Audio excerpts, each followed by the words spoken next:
Mid term ইলেকশনে কি ধরনের প্রভাব পড়তে পারে?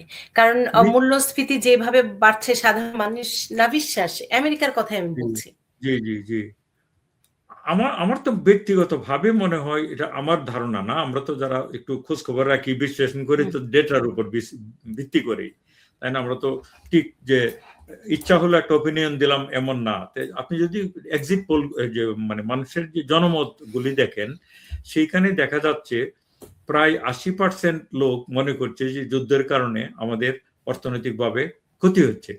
এর মধ্যে 21% লোক মনে করছে যে তাদের জন্য এটা জীবন চালানো কষ্টদায়ক হয়ে যাচ্ছে, অর্থাৎ ব্যালেন্স করা, যে তেল কিনে, গ্রোসারি কেনা এবং ওষুধ কেনা। এই দেশের 56% লোক টোটালি যুদ্ধটাকে ভুল যুদ্ধ মনে করে, মানে মোর দেন হাফ। 40%-এর নিচে 38-39% লোক যুদ্ধটাকে সমর্থন করে। এটা করে যারা, তারা হচ্ছে যে ডোনাল্ড ট্রাম্পের একেবারে মাগা বেইজ। তারা যদি বিশ্বযুদ্ধ লাগিয়ে দেন, তারা কিন্তু ডোনাল্ড ট্রাম্পের পক্ষেই থাকবে।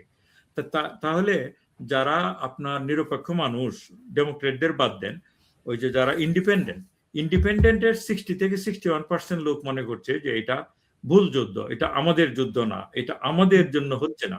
ইরান আমাদের জন্য কোনো থ্রেট ছিল না, ওরা আমাদের ইমিডিয়েট থ্রেট ছিল না। এই যে ডেটাগুলি দিলাম, তা থেকেই বোঝা যায় যে মানুষেরা কত ত্যক্ত বিরক্ত। এবং আরো যদি এটা কন্টিনিউ করে, তাহলে যেহেতু পকেট বইয়ে এটার টান পড়বে, যেমন আমি কয়েকটা উদাহরণ দিলাম, গ্রোসারি, গ্যাস স্টেশন থেকে শুরু করে আপনার রিটায়ারমেন্ট ফান্ড, আপনারা মনে করেন যারা মাচ ইয়াঙ্গার, তারা হয়তো এটা রিকভার করবে 2-3 বছর পরে। যা লস হয়েছে এটা হয়ে যায়, এটা রিকভার হয়ে যায়।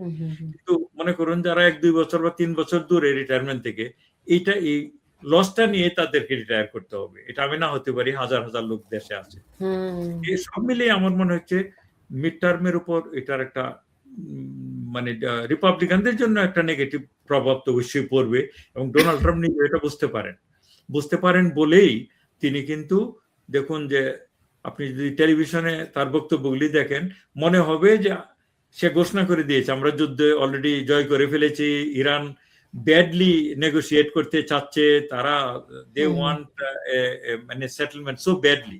কিন্তু ইরানে গেলেই দেখা যায় তারা বলছে যে না, আমাদের সাথে কোনো ধরনের আলোচনাই হয় নাই, এবং আমরা এরকম ধরনের নেগোসিয়েশনের আমরা চাচ্ছি না, এখনই হোক।